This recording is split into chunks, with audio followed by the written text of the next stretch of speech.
Sight for Wight Talking News for Friday the 27th of November 2020. Alison, reading from the Island Echo. Isle of Wight to fall into Tier 1 from Wednesday, confirms government. The government has announced that the Isle of Wight will fall into Tier 1 when the country exits lockdown next Wednesday and re-enters a tiered system, restricting the lives of millions of people. Today's news means that the island has escaped the stricter measures of Tiers 2 and 3, thanks to the low numbers of infections here. The Isle of Wight is generally considered one of the safest places in the country in terms of COVID-19, and as a result, life is starting to return to normal here at a quicker pace. The island is one of just 3 places in the country to fall into Tier 1. Tier 1 restrictions allow islanders to meet up with family and friends again, both indoors and outdoors, and to enjoy pubs and restaurants, an important economic boost to local businesses in the run-up to Christmas. As previously reported by Island Echo, the rule of 6 will be relaxed for Christmas for a limited period of 5 days, from the 23rd of December until the 27th of December inclusive. This will allow a maximum of 3 families to come together over Christmas dinner or other festive activities. So what can we do in Tier 1? Meeting friends and family, with a maximum of 6 people indoors or outdoors, apart from with members of the same household or support bubble. Overnight stays are permitted. Hospitality and accommodation. Pubs and restaurants can reopen, but venues must offer table service only. Last orders 2200 to close by 2300. All hotels, B&Bs, etc. can reopen too. Retail. All shops to reopen. Hair and beauty. All personal care businesses such as hairdressers and beauty salons can reopen. Leisure and entertainment. Gyms, leisure centres, cinemas, bowling alleys and other leisure entertainment destinations can reopen. Large events. Sport, live performances and business meetings can resume at a maximum of 50% capacity or 4,000 people outdoors. Work and business. Everyone who can work from home should do so. Weddings and funerals. A maximum of 15 guests for weddings, wedding receptions and wakes. 30 people can attend a funeral. Places of worship. Open for worship, but you cannot interact with more than 6 people. The leader of the Isle of Wight Council has welcomed the news. Councillor Dave Stewart has said, "Being in Tier 1 gives us back some more of the freedoms we have all battled to secure in everything we are doing to reduce the transmission of the disease. Having done this so well, these are freedoms we need to fight to retain, so the key messages of hands, face, space continue to apply. Please continue to be careful about where you go, who and how you meet, because although things are looking up, they can quickly change. Taking personal responsibility and making good choices continues to be the best way to protect yourself and those you love from the virus. The gradual introduction of vaccines and testing in the coming months will assist us in this challenge, but I can only urge, it is what we all do will make the biggest difference. Let's remember, there was life before the pandemic, and all of the signs are hopeful that we can return to something of that life in 2021. That's something I hold on to as I make my own plans to follow the guidelines and celebrate Christmas. We have all come too far to throw this opportunity now, so I encourage everyone to keep their eyes on the prize, do the right things, stay safe, and make a good plan for next year. This is Howard reading an article from the Island Echo about parking charges at Gurnard. The battle to save Gurnard from the scourge of parking charges is being taken up by the ward member on the Isle of Wight Council. With 2,700 people having signed the petition to stop charges and meters being installed on the Gurnard Cows Esplanade and on Woodvale Road, Gurnard, Councillor Paul Fuller wants to win a fight he last engaged in 20 years ago. The Isle of Wight Council is proposing to introduce parking meters starting at Egypt Point and ending near the Woodvale Hotel. The charges, which increased island-wide recently, will mean those wishing to park will have to pay £1.70 for an hour, up to £8.60 for 8 hours. A £1 fee would also be introduced for parking between 1800 and 1000. The plan was approved in the Isle of Wight Council's budget proposals in February, creating £48,000 of revenue and putting Gurnard on a par with other esplanades across the island. A consultation on the parking order was concluded in September and no decision has yet been made. The final say will be had by the Council's Cabinet at its January meeting. It's not the first time this issue has been facing Gurnard, as the idea was brought before the Transport Committee in the late 90s. Councillor Paul Fuller, the then chair of the committee, was able to throw it out and remembers speaking to his grandfather at the time, who, along with his father, helped build the prom after World War I. Councillor Fuller is still against the idea now, over 20 years later, saying the proposals would have an adverse impact on people's physical and mental well-being. He said, "One of the things that really gets me about this, and certainly from the feedback I'm hearing from residents, although it may be lucrative for 4 weeks of the year, outside that time, the only people that tend to park there are older people who walk there for exercise, families who access the play area, and people swimming in the sea." Councillor Fuller said the lifespan of the parking meters is an issue, arguing they could need replacing every 3 to 5 years, as they're so exposed to elements, especially with the flooding Gurnard's seafront experiences. That's not his main concern, however, as he worries the parking order could kill the seafront businesses, which are already struggling. He said, "Gurnard's seafront is not like Shanklin, Sandown or Ryde seafronts, where it's a tourist resort. All I've got is 2 or 3 businesses. To charge £1.70 an hour will just kill them. People say Gurnard is a very affluent area, but it's not. I've got real pockets of deprivation where people rely upon cheap facilities to be able to enjoy their recreation. It's a big issue."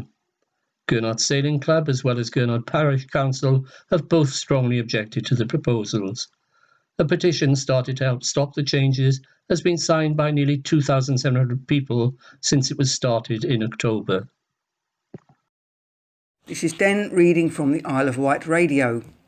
Islanders thanked for their patience as St Mary's works are finished. Islanders are being thanked for their patience as works at St Mary's Junction in Newport are completed. The linked traffic signal controlled junctions are now fully operational, with all lanes open to traffic for the first time. Despite storms and the impact of the coronavirus pandemic, work by Island Roads on the Isle of Wight Council Strategic Junction Improvement Scheme has been delivered to schedule. The work will improve traffic flows across the busy junction, now and well into the future, creating capacity for development envisaged in the Medina Valley over the next 15 years. This has been achieved by replacing the previous roundabout with a system of intelligent traffic signals that are responsive to traffic volumes, as well as the creation of additional dedicated slip lanes for traffic turning from the dual carriageway to Forest Road, Honey Hill and Dodner Lane. The project provided for improved connections between Central Newport, St Mary's Hospital and the Isle of Wight College for cyclists and pedestrians, and enhanced facilities for bus users, which are already improving journey time reliability between Newport and Cowes. There are 3 new toucan crossings for pedestrians and cyclists at the top of Honey Hill, Forest Road and across the dual carriageway to the hospital, as well as improved bus shelters at the hospital and Honey Hill. While the main junction improvements are now complete, further landscaping work, as well as the creation of a new cul-de-sac in front of the homes between Honey Hill and Forest Road, will be completed between now and Christmas. Anti-skid surfacing will also be laid on the approaches to the signals next spring. The project has been funded by a government grant and is part of a series of measures to reduce congestion in and around Newport. Next year, work will begin on another of these schemes to create more lanes on the section of road between Coppins Bridge and St George's Way. Councillor Ian Ward, Cabinet Member for Transport and Infrastructure, said, "I am delighted these enhancements have been delivered on schedule and on budget by Island Roads, and I would also like to thank road users, businesses and residents, as well as local schools and the Isle of Wight College, for their patience and understanding during construction. Now the substantial work is in place, we will begin to see the benefits of this new system for all highway users. It is important to remember that this scheme is not just about easing congestion today. It will future-proof the junction against the predicted increase in car journeys for years to come." Kevin Burton, Island Road's network manager, said, "Given the importance of this busy strategic route, it was vital we kept on schedule, and I am delighted that despite the challenges, we have managed to do that." So many businesses, not least island companies like Crown Park Construction and Wight Building Materials, as well as our own crews, have worked flexibly and with great dedication throughout the past 14 months to keep the project moving. We are really pleased to finish the main element of the work on time. The new system is designed to improve journeys and journey times for pedestrians and cyclists, as well as motorists and bus users, and I am confident the benefits of this work will quickly become apparent to all users.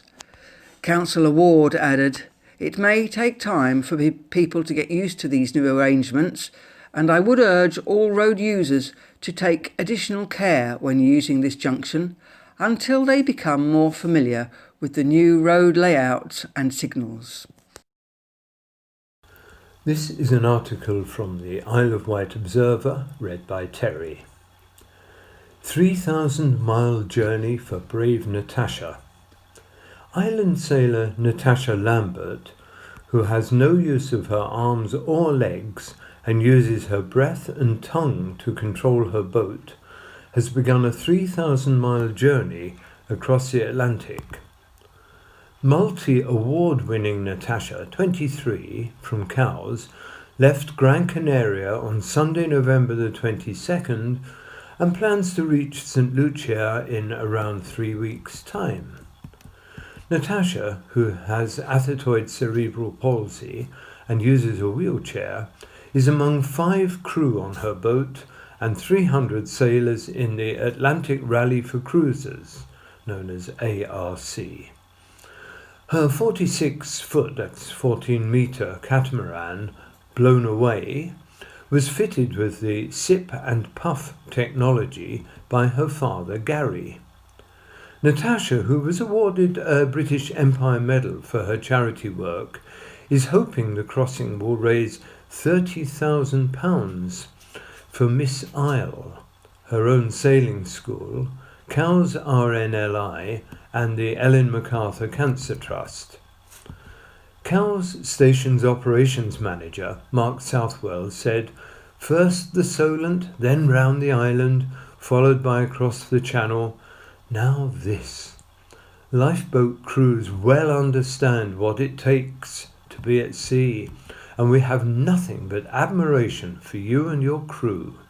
Safe sailing, Tash, and fair winds."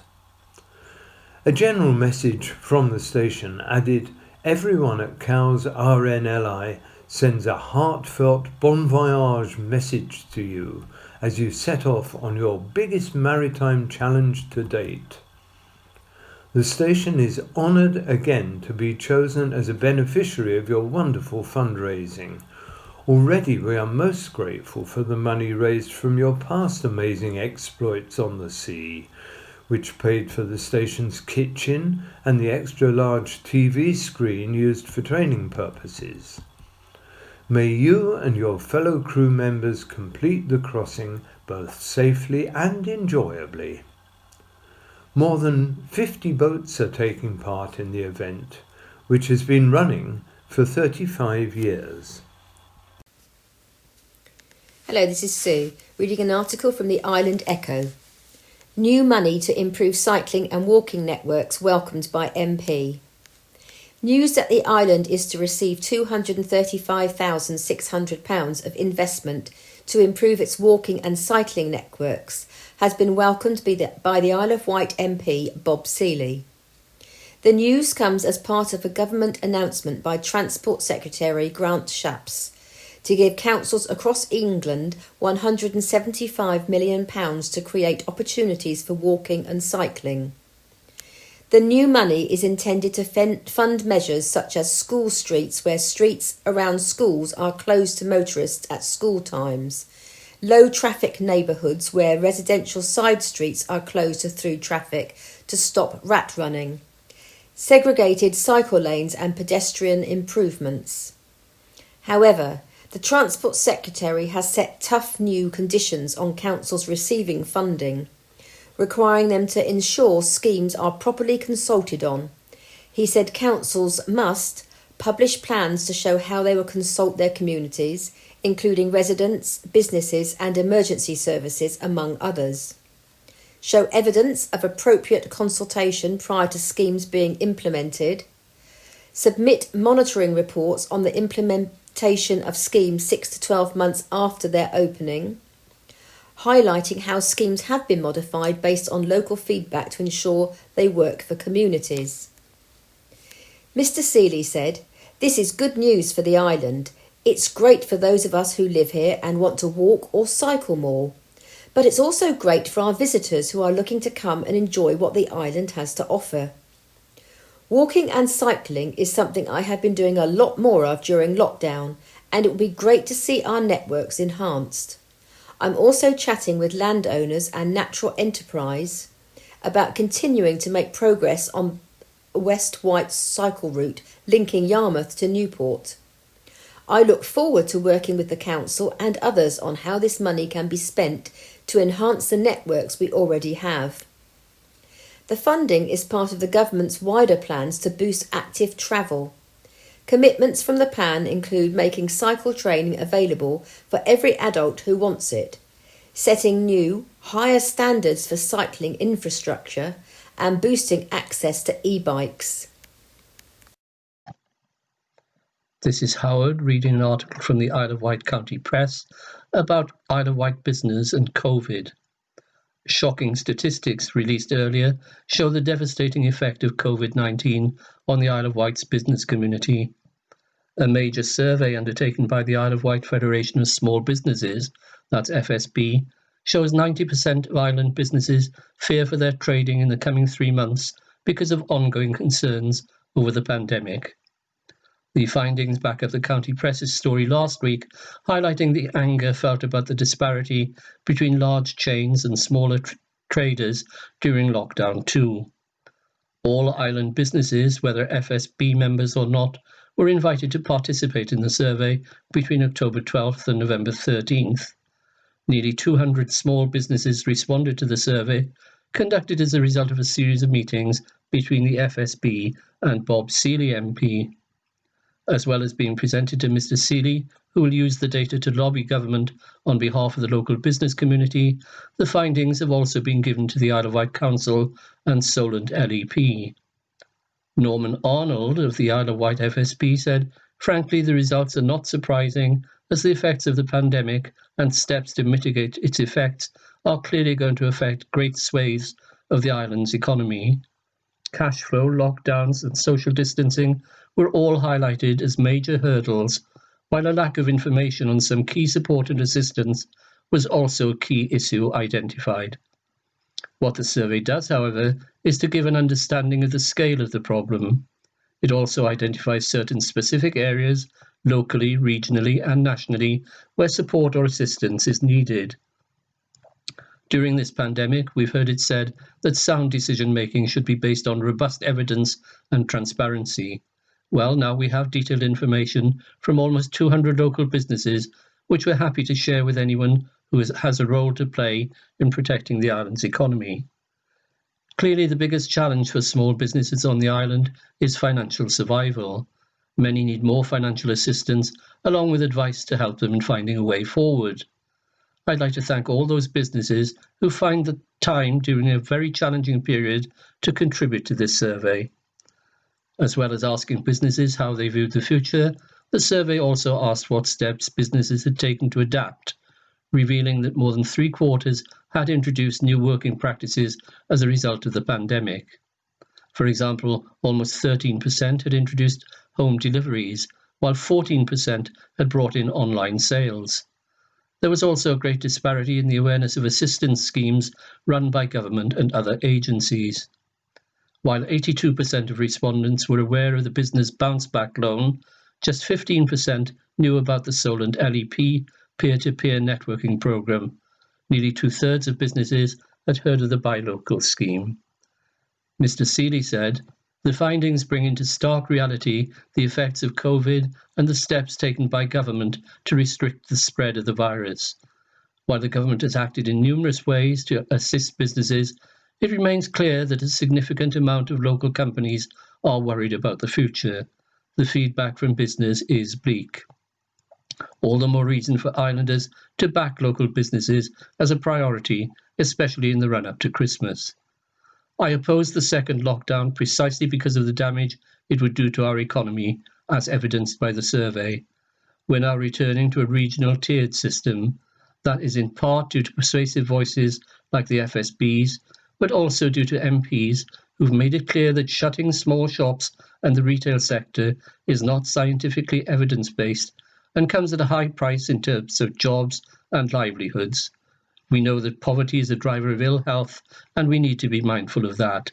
I'll be taking up issues they've raised with government at every opportunity." Alison, reading report from Isle of Wight Radio. Isle of Wight e-scooter trial sets off in Newport. NHS staff on the Isle of Wight are being offered free travel as part of a year-long e-scooter trial on the island. From Thursday the 26th, 25 Beryl e-scooters will be available to hire and drop off at marked Beryl bays in Newport, with an additional 125 e-scooters to be added to the scheme in the coming weeks. British micro-mobility operator Beryl says the data gathered will enable the company to adjust the scheme in line with the community's needs. As Isle of Wight Radio First previously reported, a 12-month trial in partnership with Isle of Wight Council, Solent Transport and the Department for Transport is launching on the island.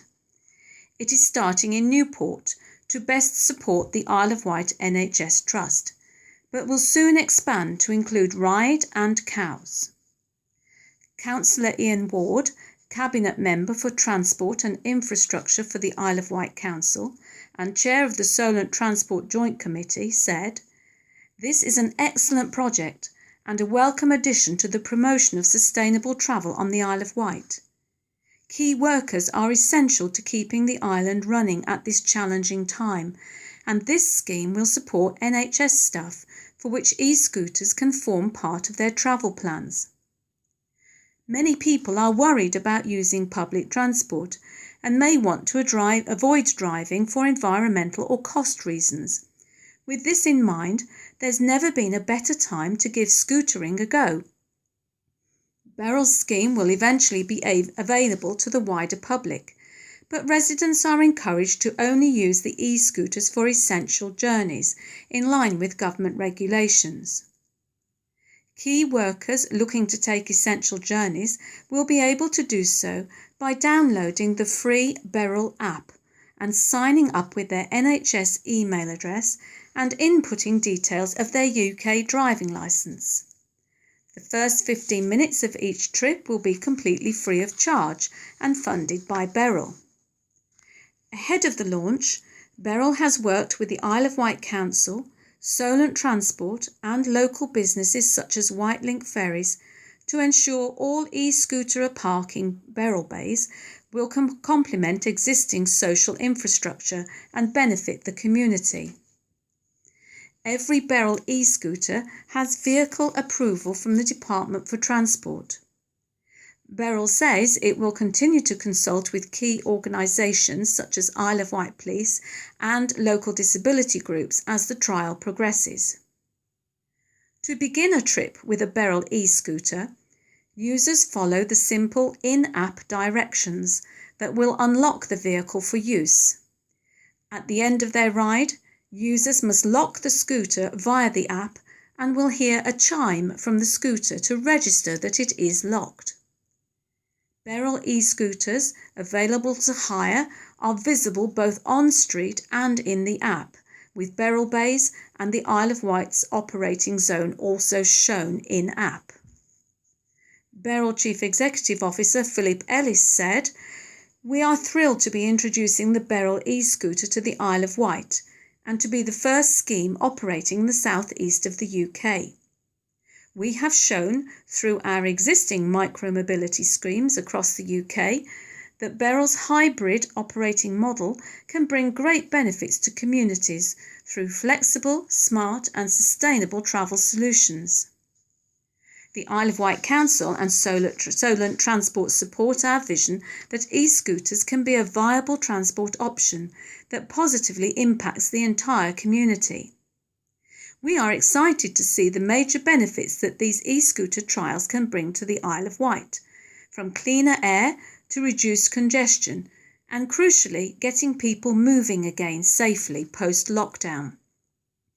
Transport Minister Rachel Maclean said, "The trials of rental e-scooters starting on the Isle of Wight could offer a socially distanced way of getting from A to B for key workers and those making essential journeys.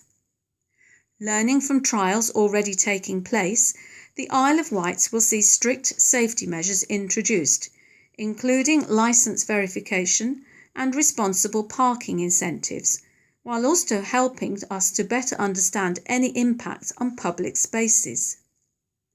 Darren Cattell, Director of Finance for the Isle of Wight NHS Trust, said, "We are delighted to be able to provide more options for our staff, patients and visitors to get to and from St Mary's Hospital. We are advocates of improving air quality through replacing car journeys with other travel choices. Although it is not a legal requirement, we urge all users of e-scooters to wear a helmet, and we wish you happy travels." The Beryl e-scooter will be available to hire through two payment choices. Firstly, pay as you ride. That's £1.50 unlock fee plus 10 pence per minute. Or minute bundles, a £1.50 unlock fee and bundles priced at 5p per minute, 100 minutes for £5, 200 minutes for £10, 300 minutes for £15. Users that park a hired e-scooter outside of a Beryl bay will be charged a £10 convenience fee, while users that lock a Beryl e-scooter outside of the Isle of Wight's operating zone will be charged £25. This fee covers operational costs associated with returning vehicles back to a bay for another user to ride. This is an article from the Isle of Wight Observer, read by Terry. Becky's gift was icing on the cake for chemo team. After helping to dish up 7,000 meals during the first lockdown, the next good deed in the second lockdown was a piece of cake for the landlady of a Brading pub. Becky Fox has run the Yarbridge Inn with Mum Jane, brother Richard and sister-in-law Rosie for the last 10 years. The Yarbridge team reached out to the community during the first lockdown to help local vulnerable people, a project which eventually became island-wide. Becky explained, "We are very much a community pub, and during the first lockdown we decided we would help to feed local vulnerable people who would struggle otherwise. especially as some of the supermarkets had bare shelves. In the end, our service went island-wide and we served 7,000 meals over the 3 months. We had businesses and locals donating food and produce, and it was a major success.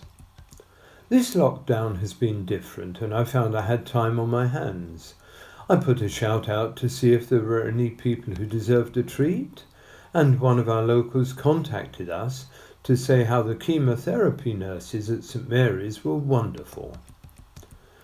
Another of our locals is having chemotherapy treatment, so I decided to treat them and made a Christmas-themed brownie cake decorated with reindeer and snow. A socially distanced drop-off was made at the hospital, and the nurses were extremely surprised and grateful. Natasha Luscombe was one of the recipients, and she posted on the Yarbridge Inn Facebook page, "We really can't thank you enough. I got a bit emotional when Ros arrived. A huge thank you to Ros for nominating us, a valued member of our team through the hardest times. A PS, I'll be ordering more brownies when available. They seem to be getting me through lockdowns." This is Den reading from the Island Echo. Island Line train set to be preserved in Essex. One of the Isle of Wight's outgoing Island Line trains looks set to be preserved on the mainland when it leaves service early in 2021.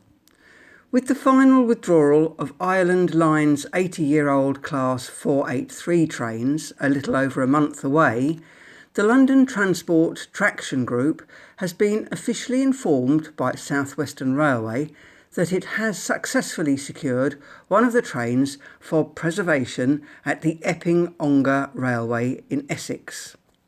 An official from South Western Railway informed the group it will have a unit of preservation but can't confirm which unit yet, but will most likely be offered to the London Transport Traction Group 483006 or 483008. This is pending a final decision from the Science Museum's Railway Heritage Designation Advisory Board, who is managing the disposal of some of the trains. These 2 units are the current backbone of the Island Line service. Freshly overhauled and due to return to service for the final month of operation for these venerable trains, Unit 483007 is also set for preservation, but not by the London Transport Traction Group. It's speculated that this unit will be heading for the Isle of Wight Steam Railway for display in their Train Story Museum. South Western Railway told the London Transport Traction Group that they should expect to be able to collect their unit from Island Line about the end of the line closure in March. The unit will then be transported back to the mainland for restoration and conversion to battery operation. Daniel Nash, Secretary and founder of the London Transport Traction Group, said, "For us, this is truly wonderful news, but it also represents not only the first step in our journey, that we hope will soon see a Class 483 train, cosmetically restored to 1950s London transport condition, running on the Epping Ongar Railway under its own power and visiting galas around the country. This will also enable us to take a tube train where none has ever gone before, allowing us to introduce the joy of the 1938 tube stock to new audiences. To do this, we require donations. Our pledge scheme has been very successful, but we still require support. Earlier this week, we opened up membership and donation options, which may be found on our website. Although these are difficult times for many, we would greatly appreciate any assistance that you may be able to offer to our exciting, innovative and youthful project that has the potential to lead the way in electric railway preservation. Both 483006 and 483008 entered service with London Transport in 1940 and served London Transport until 1988, when they were withdrawn from the Northern Line. 483008 entered Island Line service with British Rail's Network South East Division in June 1990, followed by 483006 the following month. They are due to run in regular passenger services for the final time on Sunday, January the 3rd, bringing to an end a career spanning over 80 years and an Island Line career spanning over 30 years. They will be replaced by the new Class 484 trains, the first of which arrived on the Isle of Wight last week. The Class 484s reuse the body shells, running gear and other small components from ex-London Underground D78 trains from the District Line, completely overhauled and refurbished with many new features. 5 trains have been ordered, with the rest of the fleet due to be delivered between January and March. This is Lisa giving a travel update from Wightlink. The Portsmouth Harbour Ryde Pierhead Fast Cat service for passengers is currently suspended because of the lockdown restrictions on non-essential travel. However, from Saturday the 5th of December, service will resume on this route with a reduced timetable. Wightlink Lymington to Yarmouth service. The Wightlink is pleased to announce it is restoring the weekend sailings on its Lymington-Yarmouth car ferry service from Saturday the 5th of December. This follows the end of lockdown and the government announcement that the Isle of Wight will be in Tier 1, with Hampshire and Portsmouth in Tier 2. Please visit wightlink.co.uk/coronavirus for more information on travelling, and for timetable information visit wightlink.co.uk/updates. Hello, I'm Hannah the Vintage Songbird, and I am so looking forward to singing for you at the short story writing competition and award ceremony virtual event. It is going to be festively fabulous. I'll see you there. Hi guys, this is Ben Stubbs. I'll be playing a few songs at the short story writing competition virtual award ceremony, and I hope to see you there. Hi, this is Kelly Burke, and I'm looking forward to singing for you at the short story writing competition virtual award ceremony. Join us for the long-awaited Sight for Wight Short Story Writing Competition Awards Ceremony on Monday the 7th of December at 7 p.m.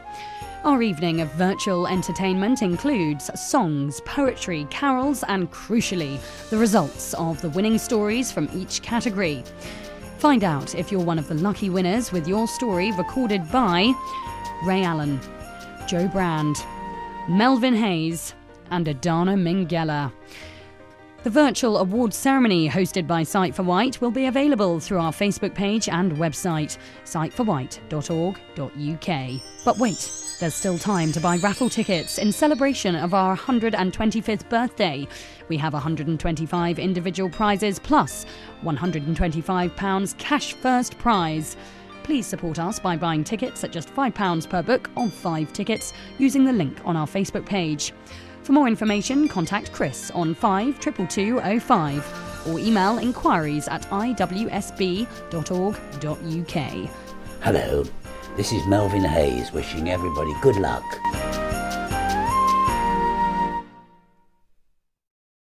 Hello, this is Lisa welcoming you to this week's Talking News.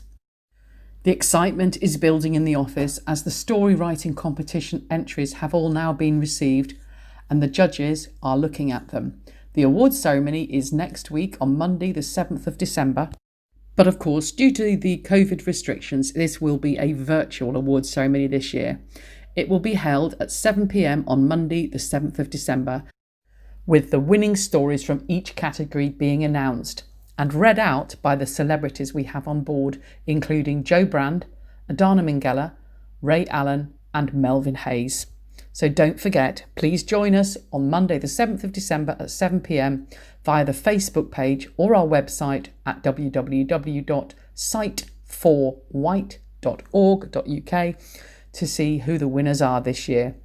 The evening will also include songs from 3 local Isle of Wight artists, Kelly Burke, Hannah the Vintage Songbird and Ben Stubbs, together with poetry by one of our own volunteers, Howard Thomas. This week, we have been in talks with Beryl, who are the company who have been allocated the Isle of Wight e-scooters contract. E-scooters are now a reality that we as visually impaired people need to deal with. They of course are trip hazards and we can't hear them coming. The contract has been awarded and the service has gone live on the 26th of November. Therefore, we have decided that the best way forward is to work as closely as possible with Beryl, who are the company on the Isle of Wight. This said, I am delighted to say they have been extremely forthcoming in all of the requests made by ourselves and the RNIB in how to minimise the effect on visually impaired people. I have produced a full article on everything that has been put in place, which will go out in our December newsletter, due out in the middle of December.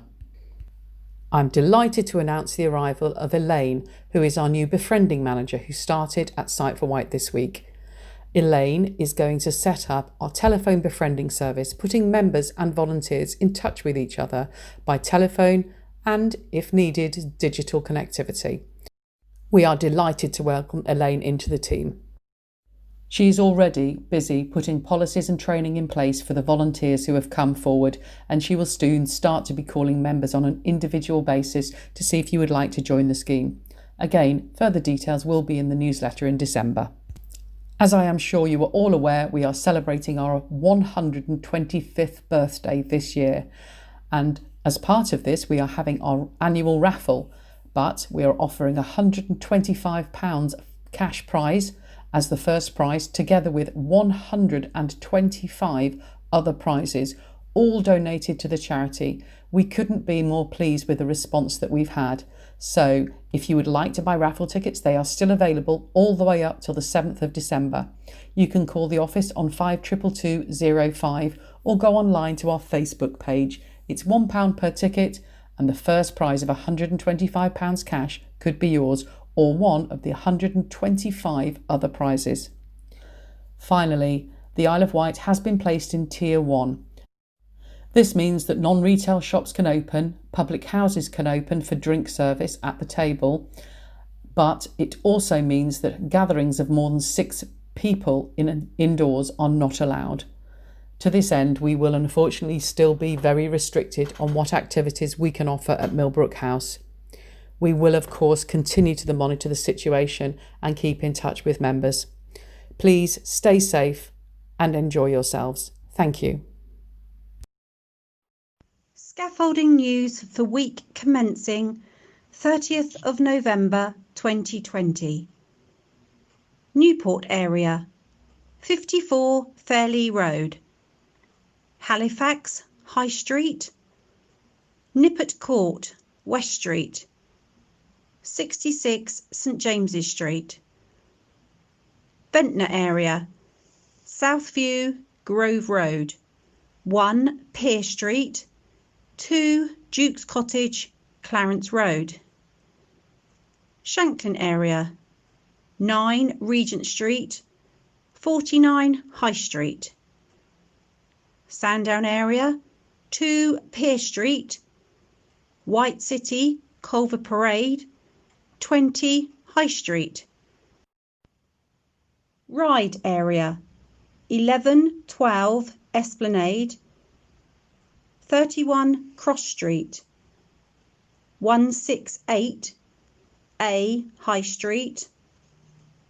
The Colonnade, 1 Lynn Street, 23 St John's Road, 9 Cross Street. Cowes area, Ropeworks Court, Mill Hill Road, Rope Walk, Langley Road. Carphone Warehouse, High Street, 75 High Street. NatWest Bank, High Street. Totland area, Vector's House, Ward Road. East Cowes area, 12 Ferry Road. Skip news for week commencing November the 30th. Cowes area, 1 Consort Road, 170 Mill Hill Road. Gurnard area, The Plot, Shore Road. Bembridge area, Village Hall, High Street. East Cowes area, 48 Adelaide Grove. Sandown area, 18 Dennis Road. Newport area, 7 Hillside. Yarmouth area, the public toilets, Bridge Road. Sight for Wight would like to thank you for listening to this week's edition of the Talking News. We would also like to thank our volunteers for reading, and a particular thank you to the Isle of Wight County Press, Isle of Wight Observer, Island Echo and Isle of Wight Radio. A special thank you must go to Vectis Radio, who has helped us get vital information to our members. Goodbye for now.